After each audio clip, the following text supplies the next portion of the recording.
Olá pessoal, tudo bem? Estamos ao vivo, país inteiro, para o mundo inteiro, né? Aqui pelas mídias sociais. Vai deixando sua pergunta, vai entrando aqui no nosso canal. Muito obrigado, você que é recorrente aqui desde fevereiro no nosso canal, quando nós começamos a alertar e fazer esse trabalho de prevenção à pandemia. É um trabalho que a gente faz com muito amor, com muito carinho. Estamos começando tarde hoje, porque a gente realmente está trabalhando muito, estudando muito para informar e trazer a informação correta para vocês. Esse é um momento de muita cautela, esse é um momento de muita solidariedade, tá? O mundo inteiro está passando por isso e o Brasil, mais do que nunca, sofrendo, né, com todas essas atribulações, confusões, desuniões, falta de liderança política, enfim. É um momento em que a gente precisa sentar e acalmar. Nenhuma pandemia, nenhuma guerra se ganha, se enfrenta dessa forma aí. A gente tem que sentar na mesa e conversar. Bom, então para você que está entrando pela primeira vez no nosso canal, seja bem-vindo. Nós temos mais de 25 anos nessa área e a nossa intenção aqui é compartilhar conhecimento, fazer um trabalho voluntário educacional. Esse é o nosso canal no YouTube. Você já chegou aqui, alguém lhe indicou, alguém deve ter repassado. Nós atuamos há bastante tempo nessa área e vamos auxiliar. Hoje a gente está com um bate-papo ao vivo em todas as nossas lives desde dezembro, para você que acompanha aqui no canal e para você que está entrando pela primeira vez, obrigado. Bom, vamos lá.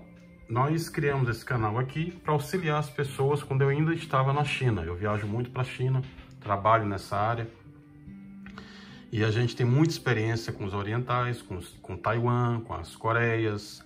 Conheço muito toda a região da China, Hong Kong, Estados Unidos, morei, trabalhei lá, dei palestras em grandes universidades do mundo inteiro aí. O meu currículo está aqui, você pode entrar aqui, ó, na nossa página, tem aqui no LinkedIn, tem os nossos Facebook com as nossas informações também, que são fornecidas no Facebook. E nossas palestras estão dadas desde fevereiro, quando eu ainda estava lá, né? Finalzinho de janeiro. Eu tinha alertado, quando eu estava lá em janeiro, eu tinha alertado o Brasil, olha, está acontecendo uma coisa aqui que eu nunca tinha visto. Isso começou a ocorrer na China já no que a gente chama lá na China de Ano Novo Lunar, que é o nosso final do ano aqui, o nosso ano novo aqui. Lá é o Ano Novo do Dragão Lunar. Como a gente faz aqui também, que se reúnem todas as famílias, lá eles fazem da mesma forma.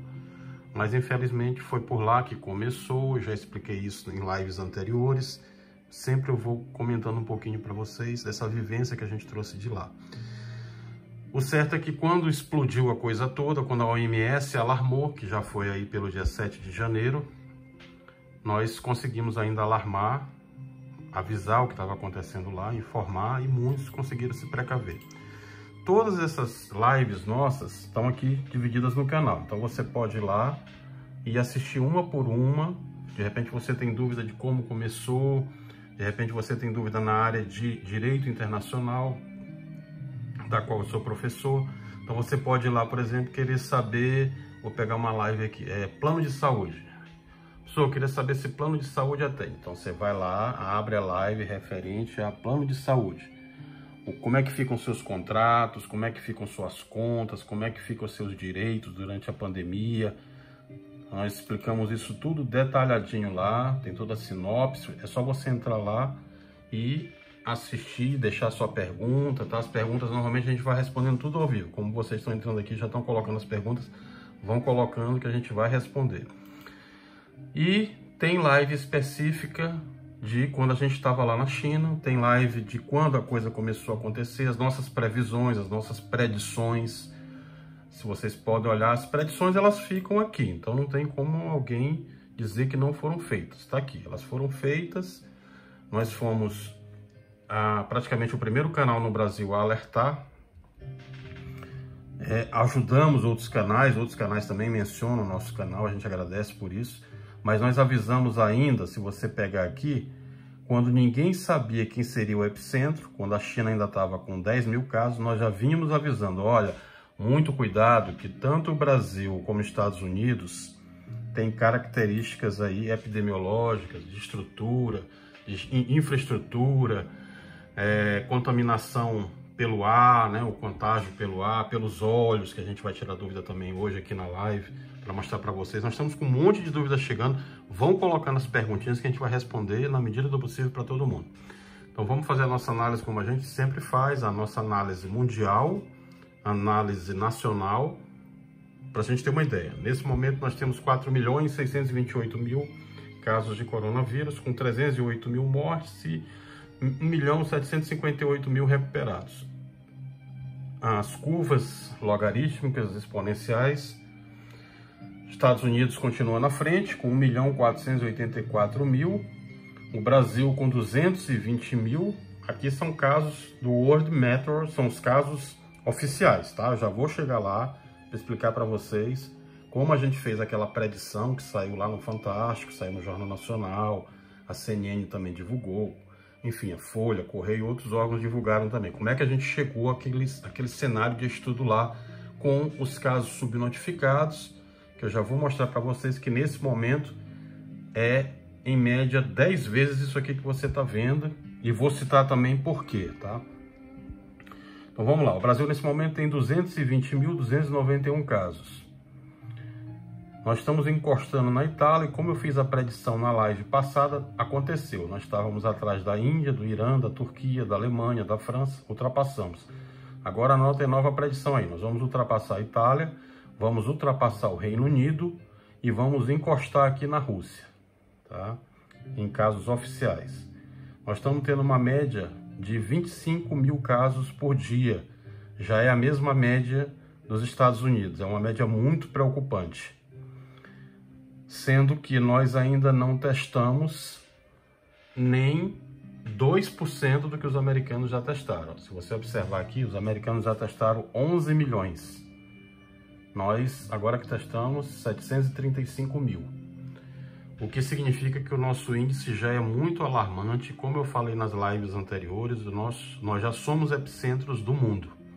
Infelizmente, eu gostaria de estar errado, né? Eu sempre falo isso para vocês, ninguém gosta de dar notícia triste, mas é a realidade, ela é dura. Aqui é a nossa participação na CAGUA, uma comunidade científica voluntária ligada à Casa Branca, a Harvard e a Universidade de Georgetown, tá? Onde você faz colaboração voluntária com trabalhos lá, vocês podem me mandar, que a gente vai mandando à medida que vai chegando. Modelo de transmissão interativo, esse modelo ele faz o cálculo com um modelo de transmissão, incluindo aí as pessoas infectadas, assintomáticas, os expostos iniciais e análise exponencial Brasil por estado.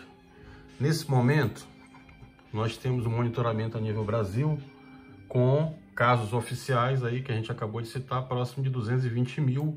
Esse é o painel de monitoramento da USP, ele ainda não registra a data de hoje, como a gente está na madrugada, aqui agora 1h20 da manhã. Ele vai registrar daqui a pouco, já, mas aqui já está para vocês terem uma ideia do que eu quero chegar. Total de confirmados e o total de óbitos, nossa curva continua logarítmica ascendente, com a comparação dos casos em relação a outros países. Se você observar a nossa taxa por 100 mil habitantes em escala logarítmica, o Brasil é esse azul aqui, ó, que está mais grosso aqui no gráfico. Você vai observar que a nossa curva logarítmica, ela é muito parecida com a curva da Itália e com a curva do Reino Unido e a curva americana, dos Estados Unidos. O que significa que a gente está muito próximo de atingir o colapso, que nós já vimos mostrando os estudos para vocês. E eu sei que muitos, inclusive já está chegando essas perguntas aqui, professor, quando é que vai ser o pico? Já vou chegar lá. Observem que a gente está tendo muitas fake news aí na internet, muita informação que não é verdadeira, muita coisa que vocês têm que filtrar um pouquinho. Não acreditem em tudo que vocês leem lá, porque muitas dessas pessoas que colocam essas informações lá nunca estudaram, alguns nunca nem saíram daqui do Brasil, não tem nem a mínima ideia do que é uma China, do que é um uma Europa, do que é os Estados Unidos, nunca frequentaram Nova York, não moraram, não estudaram lá, não sabem como é o contágio. Por que nós citamos aqui, desde a primeira live, que olha, cuidado, coronavírus mata. O SARS-CoV-2, quando ele chegou na China e a gente estava lá, nós vimos como foi.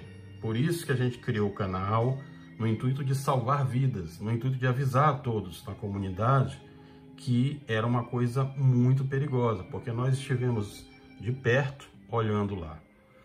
Os chineses fizeram a maior operação de guerra que eu já vi na história. Eles colocaram mais de 20 mil pessoas, incluindo advogados, engenheiros, médicos, pessoal de bombeiro, exército, enfermaria, enfim. Quando eles perceberam, eles erraram lá no começo. Como eu sempre falo para vocês, a minha opinião aqui, ela não é política, eu não trato... Inclusive está chegando um monte de pergunta política aqui, alguns não me conhecem, então podem deixar a pergunta no canal, tá? Mas aqui a gente faz uma visão de ciência, tá? Eu não vou discutir, eu vou discutir medidas que poderiam ser feitas para melhorar, mas a gente não entra nessa seara de discussão política, porque nesse momento nós estamos preocupados com ciência e com vidas. Nós temos nesse momento aproximadamente 15 mil pessoas no Brasil em óbito. Isso não me deixa dormir. Eu acho que não deixa muitos de vocês, apesar de eu saber que tem alguns que dormem. Mas o nosso caráter impede isso. E eu, como pai de família, tá? Eu peço a Deus todos os dias que consola essas pessoas. Eu já tive familiares mortos. Quem acompanha aqui no canal sabe o que eu estou falando. Eu já tive familiar morto pela Covid. E para a morte não tem argumento. Para a morte, o vírus não pede o título de eleitor. O vírus não quer saber da sua ideologia política.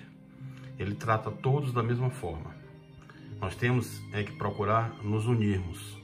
Os políticos têm que procurar se unirem. O Brasil precisa enfrentar isso e não trabalhar como tem trabalhado ultimamente, com uma completa falta de planejamento, uma completa...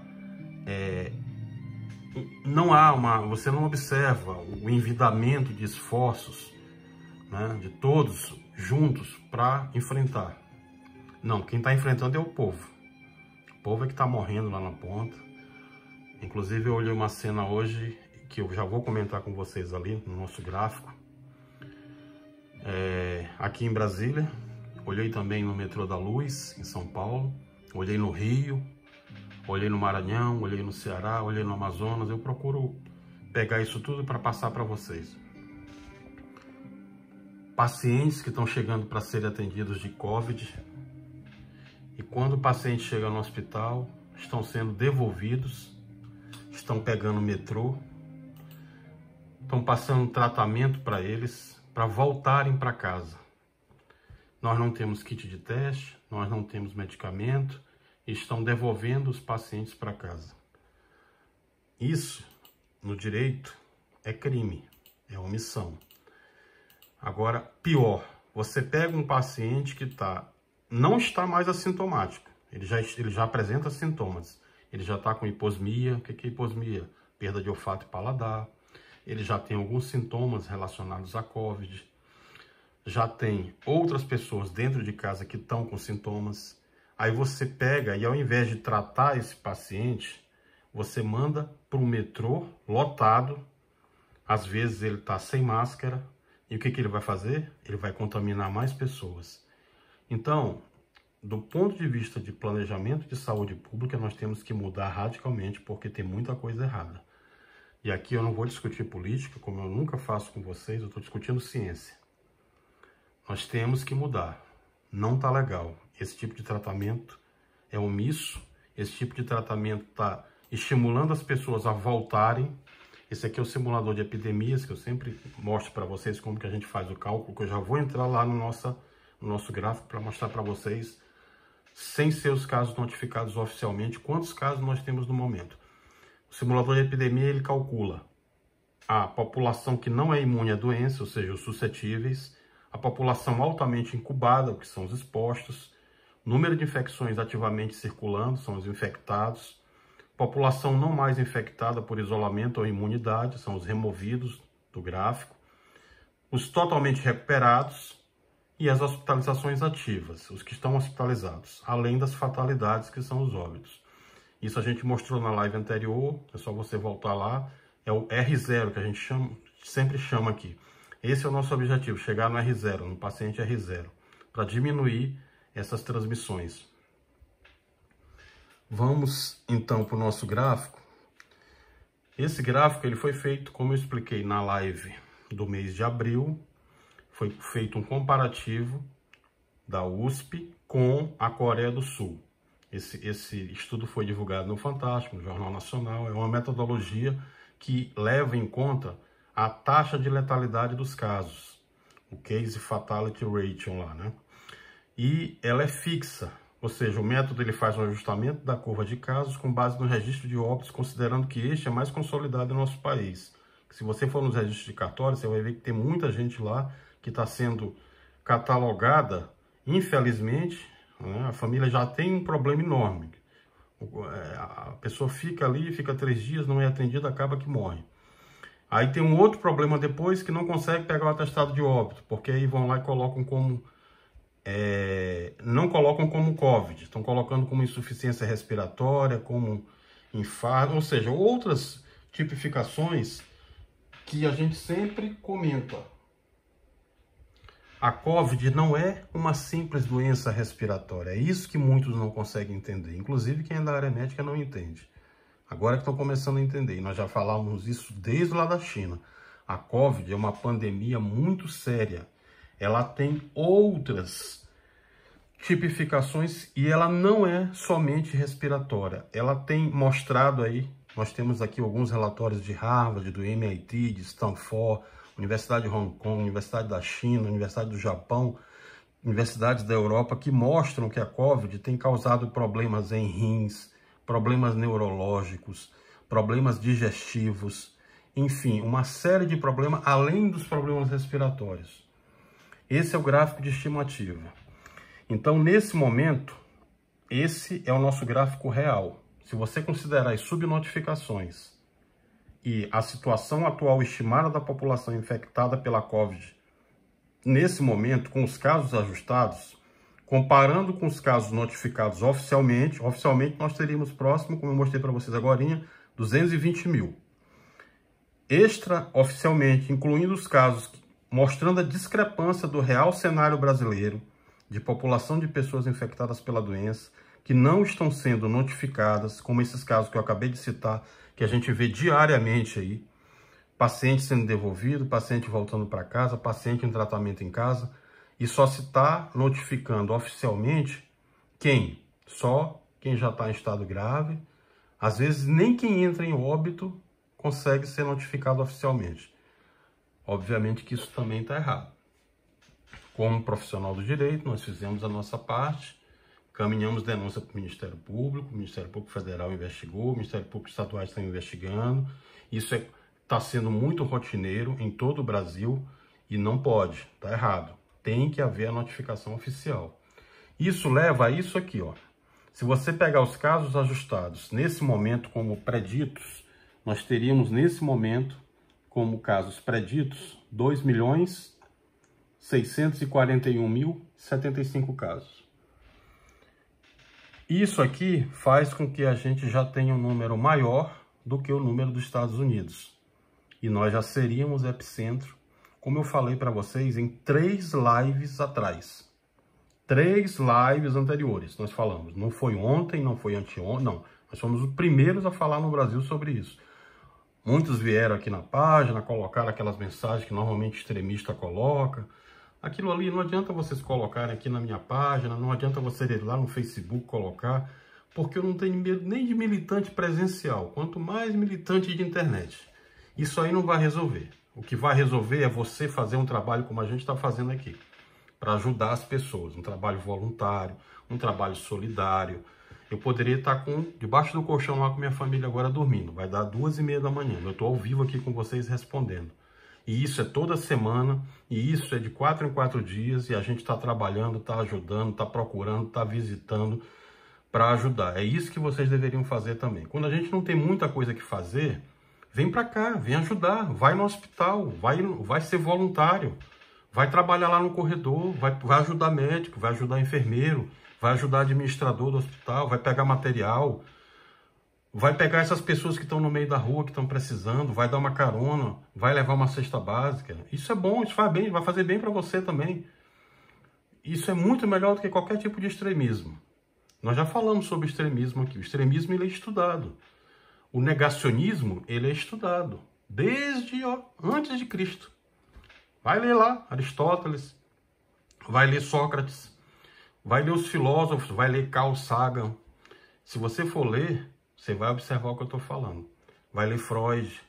O negacionismo ele já é antigo. Em 1918, quando teve a gripe espanhola, sabe o que aconteceu? Além do negacionismo, teve tantos problemas que até presidentes se suicidaram naquela época.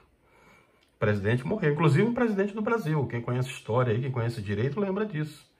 Então, isso aí não leva a nada. O que leva é você trabalhar para ajudar.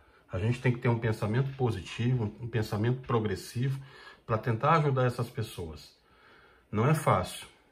Eu presenciei, eu sei o que eu estou lhe falando. Quando a morte chega, não tem argumento. Se a morte chegar na sua família, Deus o livre. Mas já chegou em 15 mil. E a gente sabe como é duro. E aí não tem argumento. Então vamos procurar fazer um trabalho para ajudar essas pessoas. Esse é o número atual. Bom, vamos lá. Eu peguei um trabalho de Harvard aqui para mostrar para vocês. Com relação ao efeito do patógeno. Tá? Ah, professor, o que é isso? Bom, vamos lá. Eu vinha conversando com vocês que, na verdade, a COVID, ela não começou naturalmente. Muita gente, inclusive, está perguntando aqui, professor, afinal de contas, foi biológico, foi natural?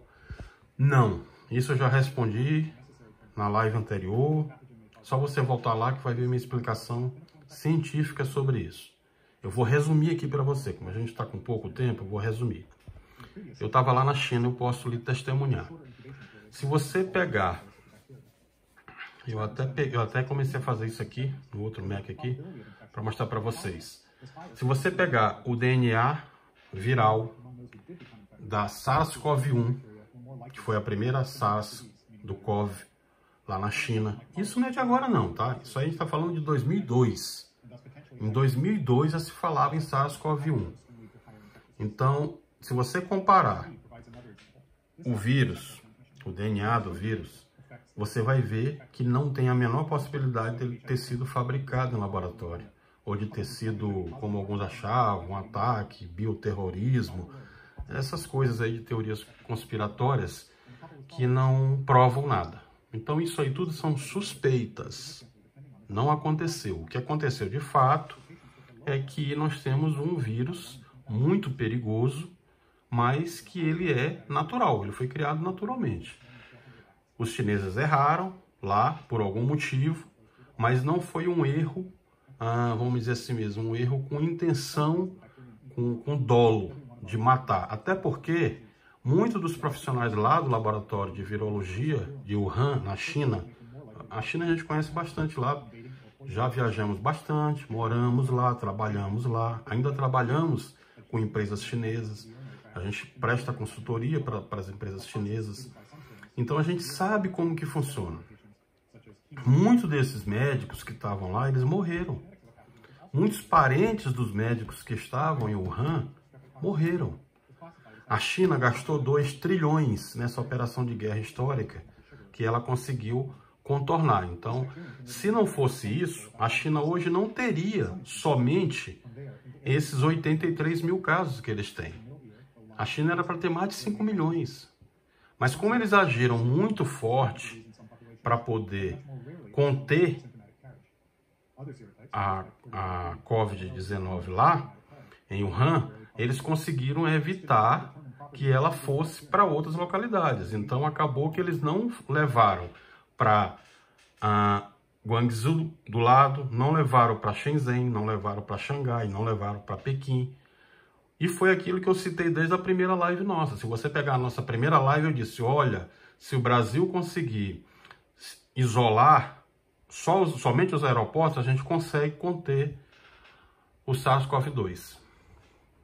Nós não fizemos isso. E eu alertei na segunda live, nós vamos ter um grande problema, porque ao invés da gente ter uma Wuhan, que a gente poderia ter isolado, nós vamos ter 26 Wuhans dentro do Brasil. Porque se você pegar a população da China, a China tem 1 bilhão e 600 milhões de pessoas. O Brasil tem 212 milhões. Nós teríamos como, naquela época, ter conseguido isolar. Mas não fomos capazes de fazer isso. Assim como os Estados Unidos também não foram capazes. Aliás, até negligenciaram, que é muito pior. Né? Alguns até achavam que não seria isso tudo que é. Mas quem é da ciência já vinha alertando. Se você pegar qualquer profissional dessa área, qualquer profissional que testemunhou, ele vai lhe dizer a mesma coisa. Todos, sem distinção, fizeram essa previsão de que seria muito perigoso. Dificilmente alguém não fez essa previsão. Aí você vai me citar lá aquele cara que acabaram de perguntar aqui também. O prêmio Nobel lá, que citou que seria um trabalho de teoria da conspiração, de que os chineses criaram em laboratório o vírus. Isso aí tudo, qualquer pessoa fala. Provar, ninguém consegue. E aqui, no meu canal, eu sempre vou dizer para vocês, e sempre falo isso para vocês, eu vou dizer a verdade.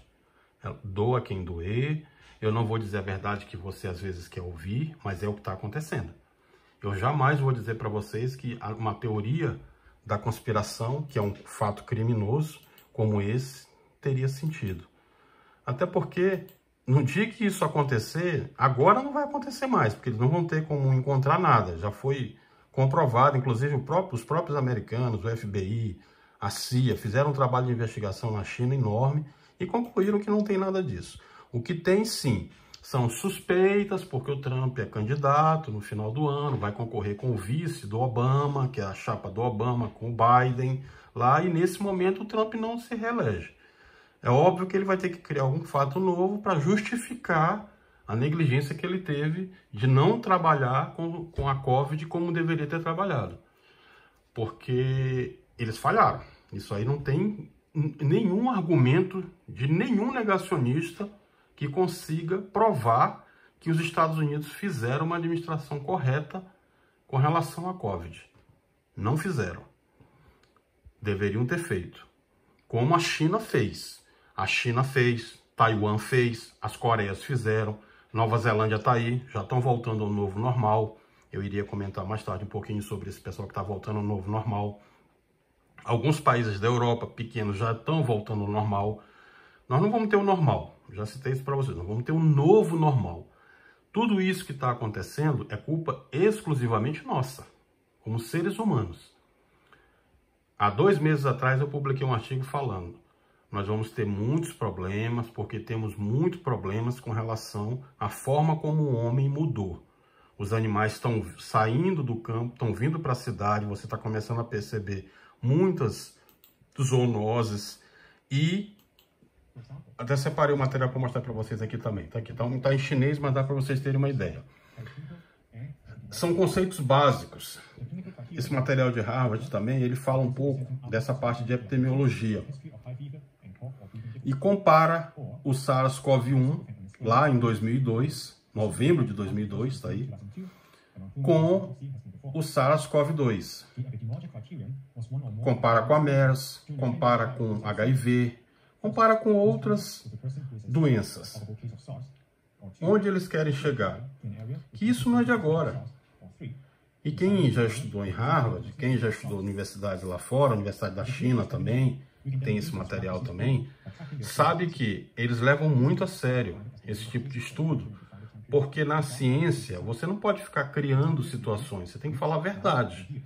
Você está estudando ciência, ciência é uma ciência exata, né? Desculpem o pleonasmo, mas não é como o direito a gente trata algumas coisas de uma forma um pouco subjetiva.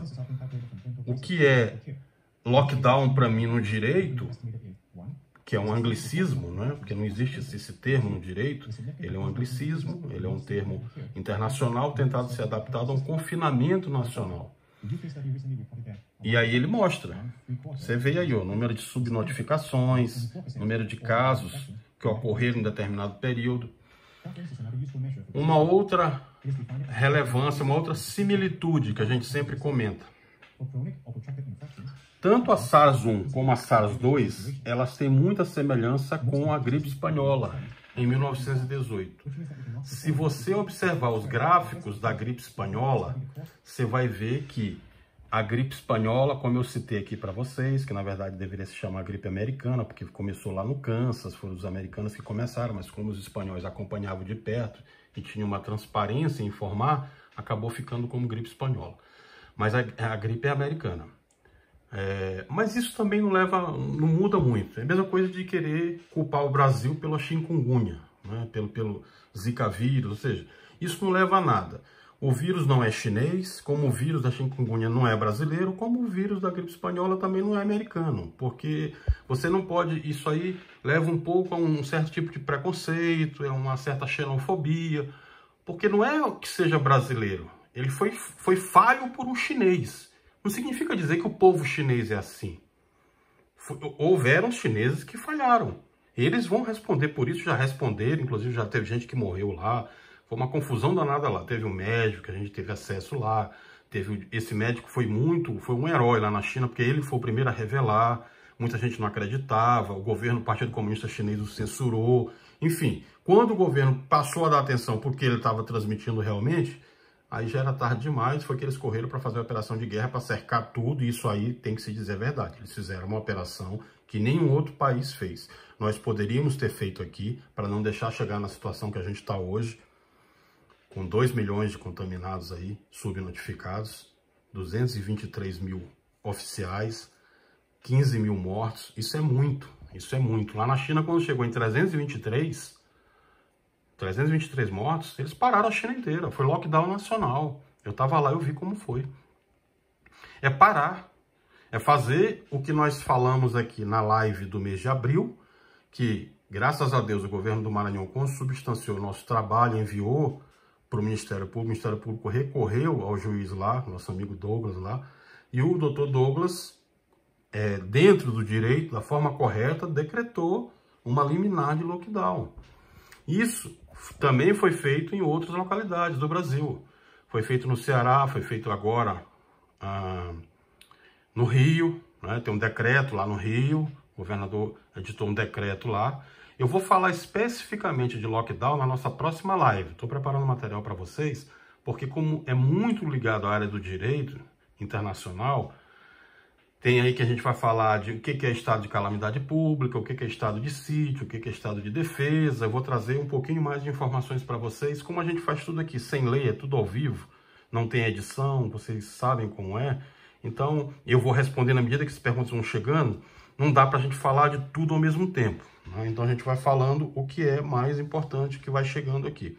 Mas eu vou tecer uma especificidade maior com relação a essa proficiência técnica de lockdown para que vocês possam entender melhor.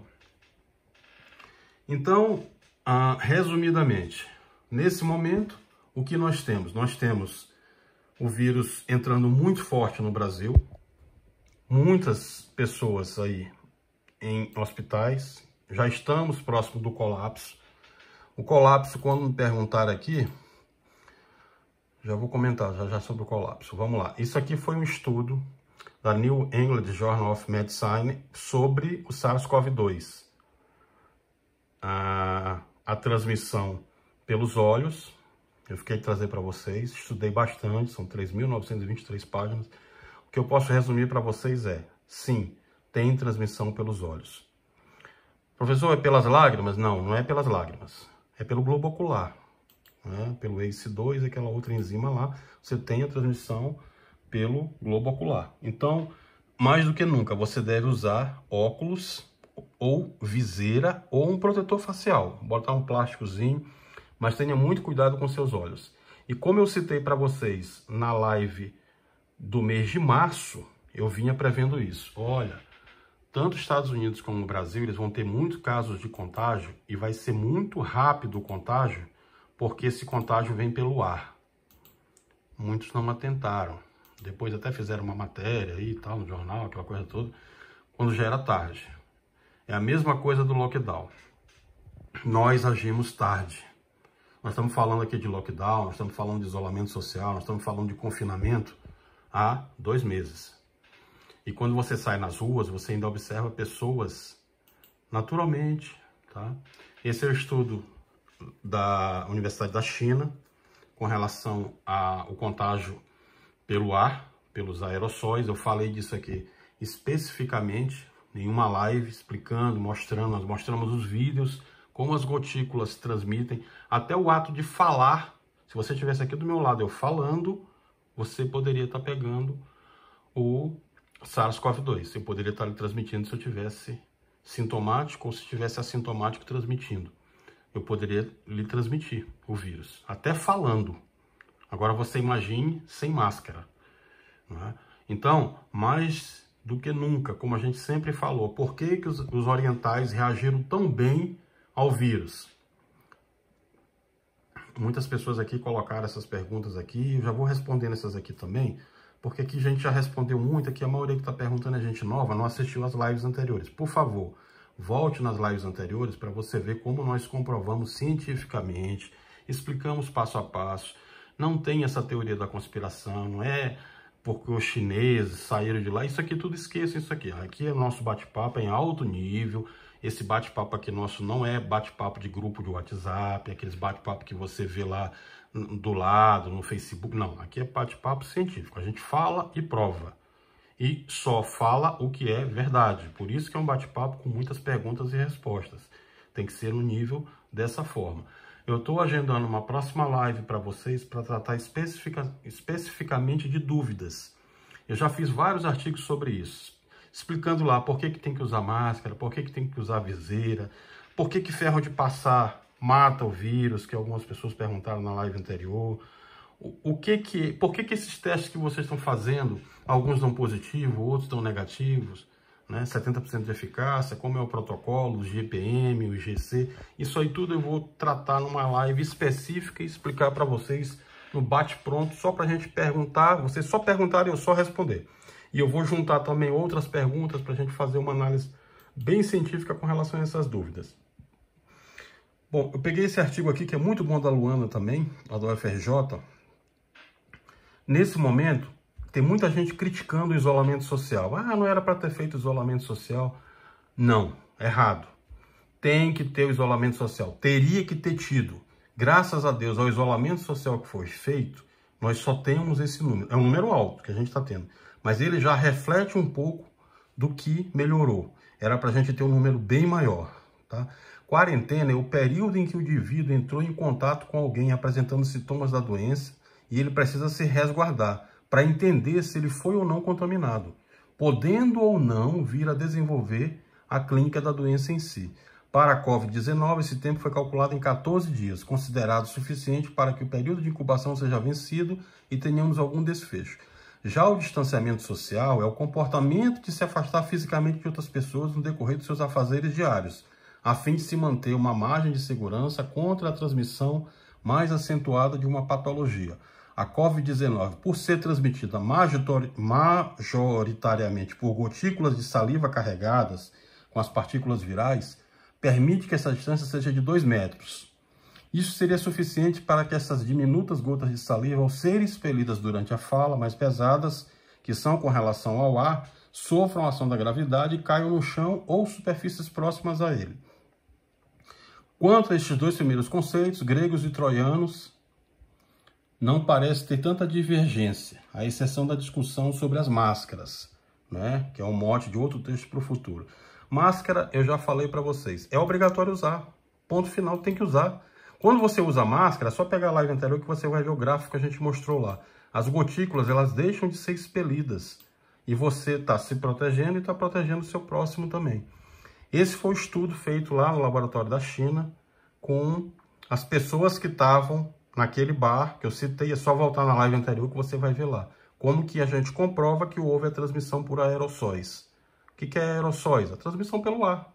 Gotícula transmitindo pelo ar. Fluxo de ar-condicionado influenciando, ele leva a gotícula e contamina. Então agora, além do contato, que nós já falávamos, além do contágio pelo ar, que você tem que obrigatoriamente usar máscara, você tem o contágio pelos olhos. Claro, já tinha anteriormente nariz e boca, né? As mucosas. Mas você tem que ter muita atenção com relação às viseiras. Usar viseira, se não tiver óculos, põe uma viseirazinha. Seu olho tem que estar protegido, porque seus olhos, eles são suscetíveis a pegar o vírus. O SARS-CoV-2, o vírus provavelmente dito, ele é um fio de cabelo seu dividido por 300 mil. Então ele é praticamente invisível. Ele vai estar na sua unha, ele vai estar na sola do sapato, ele vai estar na sua roupa. Você pode pegar ele no elevador. Por isso que quem mora em apartamento está pegando mais do que quem mora em casa. Tudo isso você tem que ter esse cuidado, tá? Calculadora de pressão hospitalar, para quem perguntou aqui, muita gente perguntando com relação a pico. Quando que vai ser o pico? Tá aqui, ó. 21 de junho de 2020. Esse vai ser o pico. Depende da sua demanda hospitalar. Nós já estamos com os leitos quase em todo o país já sobrecarregados. Aqui nesse momento, 91,31%. Então, nós estamos muito próximo do pico. E esse pico, ele depende também, ele é dinâmico, ele depende do isolamento.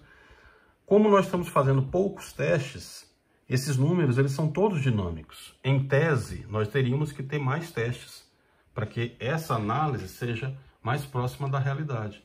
Como nós não estamos testando muito, nós estamos devolvendo pacientes para casa, essas pessoas estão entrando em ônibus, em metrô, em paradas, estão se aglomerando, estão indo para manifestação, estão indo para funk, estão indo para churrasco. Isso aí é atitude que não tem que ser nem discutida. Aqui não é o fórum de discutir isso. Eu acho que isso é uma questão de consciência. E isso aí não depende do político, não. Tudo bem, tem 1 ou 2 políticos aí que ficam incentivando as pessoas a se aglomerarem, o que é crime, inclusive, porque existe um artigo lá no Código de Processo Penal, no Código Penal também, desculpe, o crime de, artigo 267 lá, o crime de pandemia, tá? No direito, como é que é tratado isso? É como se você tivesse com uma banana de dinamite no seu corpo, que você está propagando.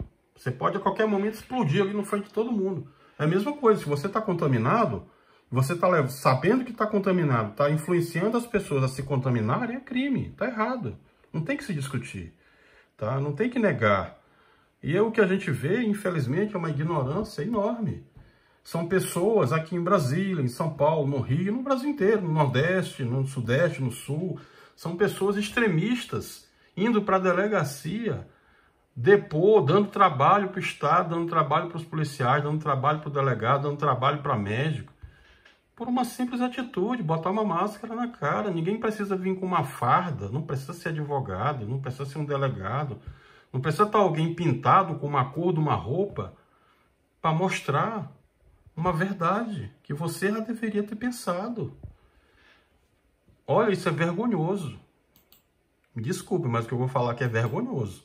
Eu tenho alunos de Portugal, eu tenho alunos na Espanha, eu tenho alunos da França, tem gente que acessa o nosso canal aqui em Angola, em Taiwan, na Hong Kong, na China, inclusive aqui acabou de entrar uma moça aqui, chinesa. É vergonhoso a gente ter que explicar para eles, porque eles não conseguem entender. Se vocês entrarem aí nos grupos de coronavírus, aí muita gente aqui comenta e entra no nosso canal, professor, pessoal de Portugal, eu vou falar o que para eles? Eu tenho vergonha, sinceramente. Porque eles perguntam, teve um rapaz que entrou numa farmácia aí e ficou brigando com o cara porque para ele já tinha botado a máscara, porque a máscara estava na cabeça, não nos olhos. Pelo amor de Deus, isso transmite uma falta de educação tão grande. Não é ser extremista, não é só isso, não. Isso aí já é um problema, mas é um negacionismo, é uma ignorância tão grande, porque não cabe, sabe? O europeu não consegue passar na cabeça dele essas coisas. Ué, você não pode botar máscara, alguém tem que dizer que você tem que botar máscara para se proteger sua família. É ruim, né? Aqui um modelo de predição de comportamento, tá? Do número de casos da Covid. É um modelo matemático exponencial para os próximos 10 dias. Então você observa que São Paulo está subindo muito. Ceará também. Amazonas tem 13 cidades que estão aqui. Pernambuco, que também a gente já citava. Maranhão teve uma diminuída, já com o lockdown, resultado do lockdown. O lockdown, na verdade, ele só vai te mostrar um resultado estatístico de engenharia de dados daqui a 21 dias. Ele não te mostra o resultado imediatamente. Então, essas medidas que o Maranhão tomou, essas medidas que o Pará tomou, o Ceará também tomou de lockdown, elas vão ser visíveis do ponto de vista de engenharia de dados, de estatística, daqui a 21 dias. Mas, com certeza, elas já vão refletir o que a gente tem falado aqui desde fevereiro. Com o lockdown, com o isolamento, com o confinamento, da forma que você quiser chamar. Quando você faz isso, obviamente você diminui os casos. Porque o sistema ele deixa de atender todo mundo. Se você está em casa, se você tem tratamento, ainda não foi infectado, você não vai ser. Só tem essas 3 possibilidades de você pegar.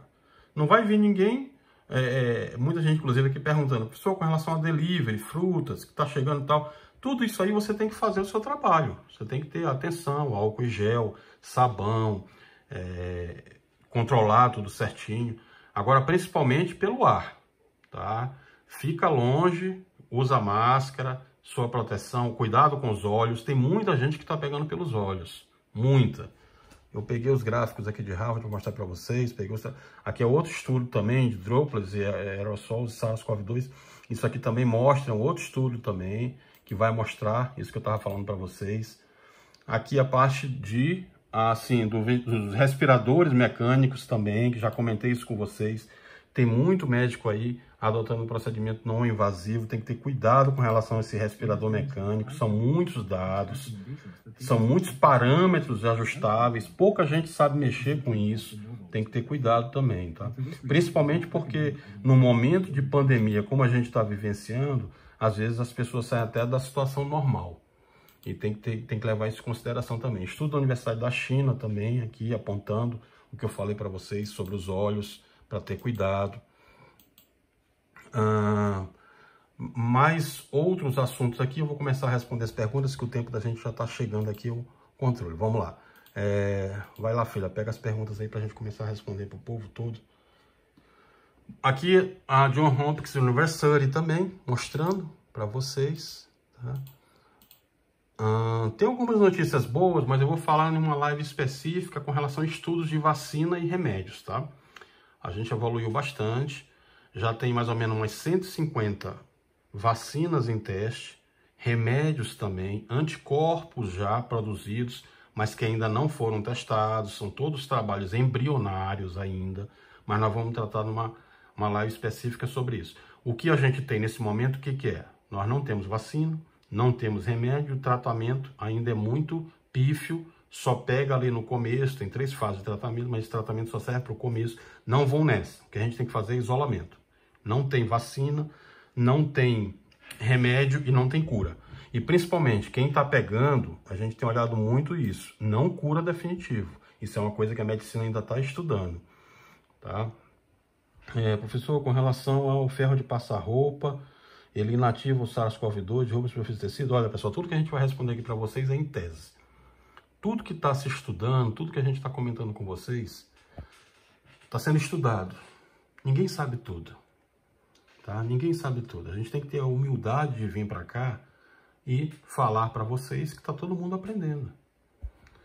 Muitos já fizeram cursos lá fora, tudo bem, mas isso não significa nada. Está todo mundo aprendendo nesse momento. Ninguém sabe tudo, ninguém nasce aprendendo. A gente nasce e vai estudar, e vai aprender na vida. Então tem que ter essa humildade também, tá? Ninguém é dono da verdade. Tá todo mundo estudando, tá todo mundo aprendendo. Com relação ao ferro de passar roupa, ele inativa sim, tá? Fernanda, né? Ela pergunta com relação se ele é eficaz em destruir. Sim, qualquer dispositivo, como o ferro de passar roupa, com temperaturas acima de 90 graus, ele é eficaz na inativação do SARS-CoV-2. Agora, é bom lembrar uma coisa, tá? Se você estiver usando ferro, teoricamente você já lavou a roupa antes, né? Uma vez que o vírus ele pode se alojar ali, em costuras e dobras das roupas, as quais o acesso é mais difícil. Então, você tem que ter esse cuidado. Alguns tecidos sintéticos também, como poliéster, por exemplo, eles não suportam temperaturas elevadas. E nesse caso, as indicações da etiqueta de lavagem devem ser seguidas, observadas, tá? Tem um estudo sobre isso aí no The Lancet Microbe, que é uma revista especializada nesse tipo de pesquisa. Ela fez uma avaliação de estabilidade do SARS-CoV-2, do vírus, em diferentes superfícies e condições, e verificou que quando submetido a temperatura acima de 70 graus, o vírus já é inativado em 5 minutos. Tá? Então, esse é o estudo de aerossol, distribuição respiratória também. Observando que em temperatura ambiente, normalmente 20, 22 graus, e com umidade do ar de 65%, os pesquisadores observaram que o vírus permanece estável em tecidos por até 1 dia. Então, tem isso em mente, tá? O ferro de passar é uma boa ferramenta, mas sempre observar e deixar tudo lavadinho para ficar bem bacana, tá? Outra pergunta. Professor, eu gostaria de saber com relação à minha conta de energia, que o senhor comentou na live anterior, a empresa cortou minha energia, como que eu faço? Isso a gente comentou na live anterior, tá? É só você voltar lá, tem uma live específica de todos esses temas jurídicos que eu tratei explicando para vocês. Corte não pode ser feito de energia, de água, de internet e serviços de gás que não seja botijão, tá? É inconstitucional, já tem uma decisão da 4ª Vara aqui de Brasília, a Justiça Federal, não podem cortar sua energia. Se cortaram, você vai ligar lá e vai pedir para religarem, tá? Pega na minha página lá, tem a decisão judicial, o dia que ela foi publicada, é ilegal. Você tem o direito de ligar lá, mesmo que você esteja em débito. É a outra pergunta que fizeram aqui. Pessoa, mesmo eu estando em débito, sim, porque nesse período agora estão congelados os cortes. Não é que o governo é bonzinho não, que a operadora de telefonia, de energia elétrica, de água, é boazinha não. Você vai pagar, tá? Não estou incentivando ninguém aqui a dar calote. A gente está incentivando que você não pode ter seu serviço público essencial cortado. Isso faz parte do princípio da dignidade da pessoa humana. Então, a empresa tem que ir lá e ligar para você. Tem todas essas informações, como que você vai proceder na minha live anterior. É só voltar lá que você vai ver como é que eu cito lá, como é que você vai ligar, como é que você vai passar para a ANEEL, que é a Agência Nacional de Energia Elétrica. Se eles apresentarem algum tipo de empecilho, não quiserem ligar, eles são obrigados a ligar. Eles têm que atender uma decisão judicial, tá bom? Vamos lá, próxima pergunta. Com relação a... Tá, essa dela é em mandarim, né? Tá, não, tudo bem, deixa eu olhar aqui rápido. Vamos lá. Gostaria de saber mais informações sobre a ivermectina e seu provável uso como medicamento como SARS-CoV-2. Bom, a ivermectina ela é um vermífugo, tá? Normalmente ele é usado para tratamento antiparasitário. Tem algumas pesquisas aí in vitro que mostraram que ela inibe a replicação viral. Mas eu aconselho a você não usar no momento, tá? Porque isso é muito incipiente, não é possível saber ainda se a replicação ela foi inibida por ação do vermífugo ou por outros fatores. Até porque é muito difícil manter vírus ativo em culturas de laboratório. Pode ser até que ela tenha uma ação, mas é incerto ainda. E tem estudos aí que mostram que o antiparasitário não é o que há de mais promissor em estudo contra o novo coronavírus. O medicamento que a gente normalmente vê aí, que mostrou os melhores resultados e já encontra-se em fase de estudos clínicos para a COVID, é o Remdesivir, né? Que é um antiviral testado no passado aí contra o ebola, hepatite C, mas isso tudo ainda é muito embrionário, está em teste, não tem. A verdade é essa, é procurar não adquirir, tá? O álcool em gel fora do prazo de validade pode ser usado? Não, não pode, tá? Se você tem um álcool em gel aí, se a data de validade está vencida, você vai lá e pede para trocar. Produto fora de validade, indicado pelo fabricante, ele não tem garantida as suas características, como eficácia, aderência, ou seja, o álcool pode até desinfetar, mas ele não vai ter o efeito desejado. E outra, você está pagando. Se você está pagando, por que você está comprando produto vencido? O produto vencido tem que ser dado de graça. Nesse caso aqui, nem isso. Você vai lá e devolve. Não, eu quero um outro dentro da validade. Tá? Em relação aos géis, essas alterações dependem também do tempo, né? Se foi meses, se foi ano, que pode afetar até a textura do produto aí. Eu normalmente não recomendo. Você vai lá e pede para trocar. Prazo de validade do álcool, inclusive o álcool ele pode até evaporar, tá? Comprometendo o efeito aí de sanitização. E lembrando sempre que o álcool precisa ter a concentração mínima de 70%. Após o prazo informado pelo fabricante, não há garantia desta concentração. Tá bom?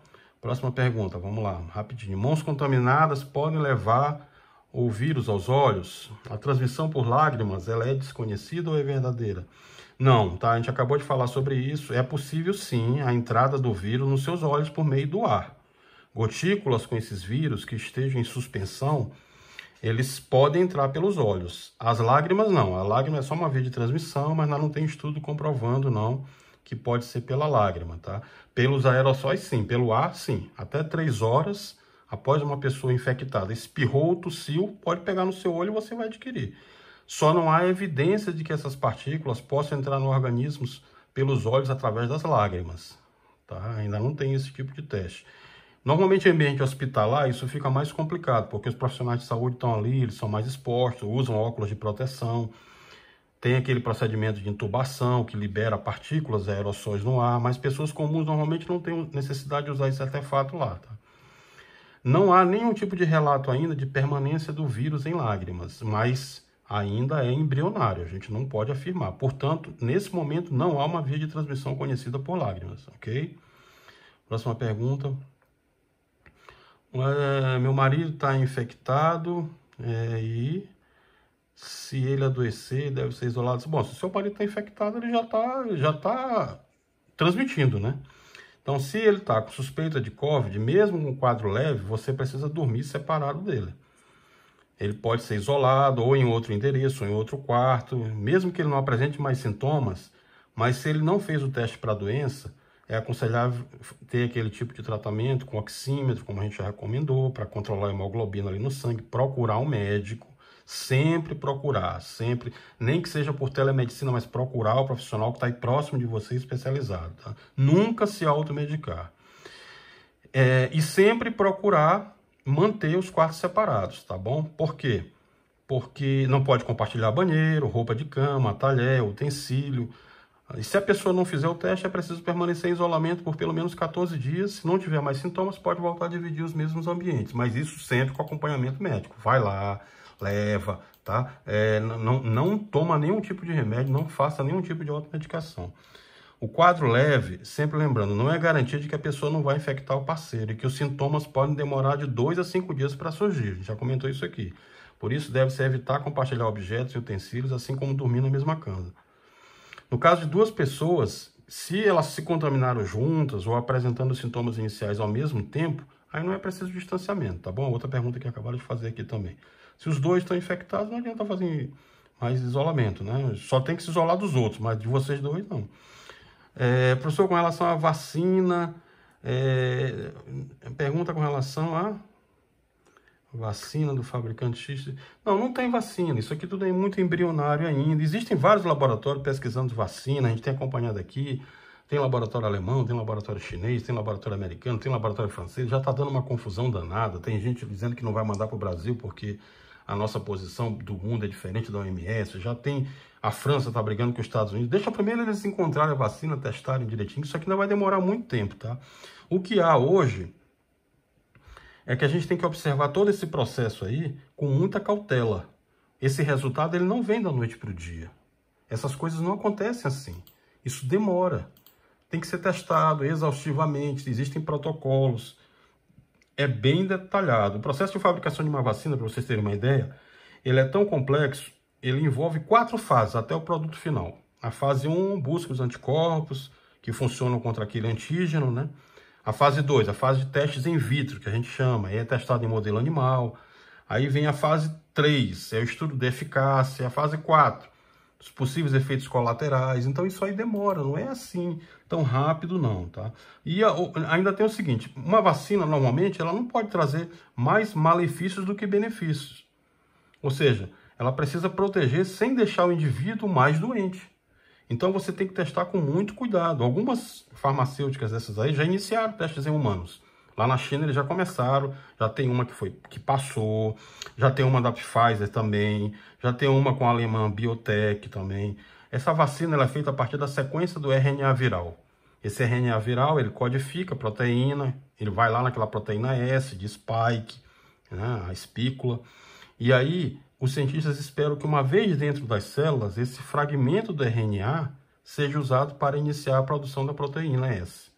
E assim desencadear a reação de defesa do organismo. Essa velocidade, com certeza, é sem precedentes. mas é necessário seguir rigorosamente cada uma das fases de testes antes de ofertar a vacina para a população.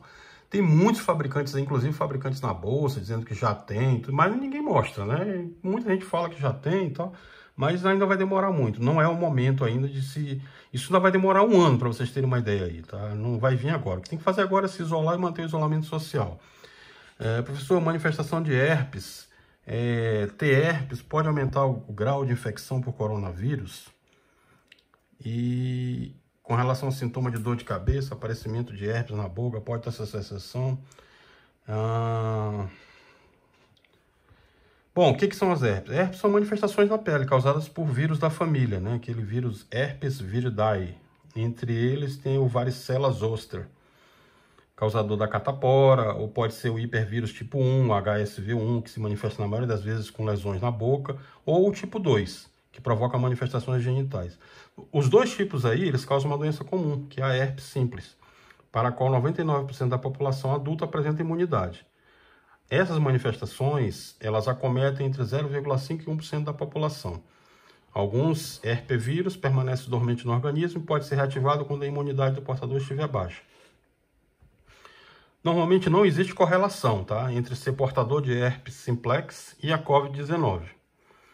Eu vi alguns estudos aí que eles relatam manifestações cutâneas semelhantes às de herpes por alguns pacientes com COVID-19, embora não haja comprovação de que tenham sido causados pelo vírus da herpes. Mas isso é bom vocês consultarem um dermatologista, que ele vai explicar mais detalhado aí. Normalmente tem uma enzima conversora, que é aquela angiotensina 2, a ECA2, que é essa que eu falei para vocês dos olhos também. E, nesse caso aí, ela é a molécula pela qual o vírus SARS-CoV-2 se liga às células humanas. E invade, pode ser presente aí na epiderme, que é a camada mais externa da pele. O vírus poderia até se ligar a esses receptores e causar danos celulares, que podem aparecer como bolhas na pele. Já tem, inclusive, casos aí aparecendo disso, tá? É possível que essas lesões, elas não sejam especificamente do sintoma da COVID-19 na pele e resultado de uma infecção conjunta por herpesvírus. Mas tem que haver uma análise mais profunda, você tem que procurar um especialista, que aí ele vai te dizer com detalhe, tá? Sem essa manifestação de um conjunto de sintomas característicos da COVID, a manifestação de herpes não levaria a uma suspeita de infecção pelo novo coronavírus aí. Cada caso desse aí tem que ser avaliado, tá? Clinicamente, procura especialista, tá? E nunca se medique.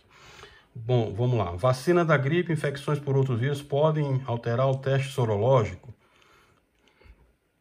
Quantas perguntas tem? 5, é a última, tá? Pra gente encerrar. Vamos lá. Tomei a vacina da gripe, fiz o teste rápido para COVID, a vacina pode alterar o resultado? Tá.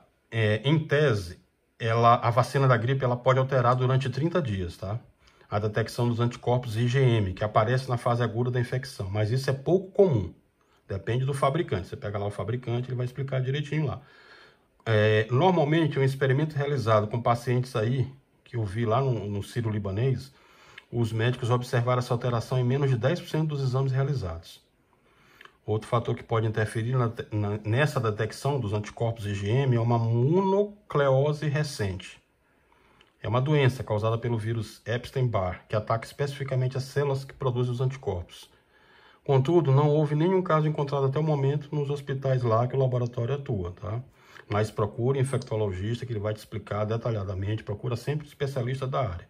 Se houver uma alteração no IgM, o resultado pode ser um falso positivo. Já comentei isso aqui. Esses testes agora, eles são só 70% de eficácia. Tá? Mas essa medida do IgC, que ele denota a memória de uma infecção passada por um agente, normalmente ela não é afetada pela vacina. Próxima pergunta, sabão comum é suficiente para limpar superfícies? Sou alérgico a desinfetantes e posso usar na limpeza da casa? Qualquer tipo de detergente que você tenha aí, ou sabão, pode ser utilizado pela limpeza de superfície sim, tá?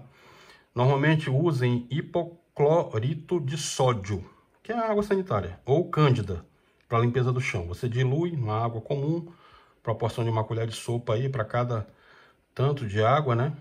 E aí, o hipoclorito, ele é um desinfetante a mais. Se a pessoa tiver alergia a esse composto, a água e sabão é um bom substituto aí, tanto para o chão como para móveis, vidros e bancadas. Ok?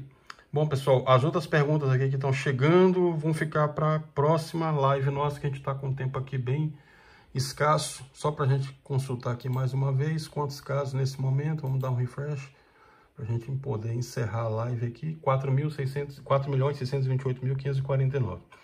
É isso, gostaria de agradecer, já vai dar 3 horas da manhã. Muito obrigado a todos que vocês estiveram com a gente aqui. Nos encontramos na próxima live.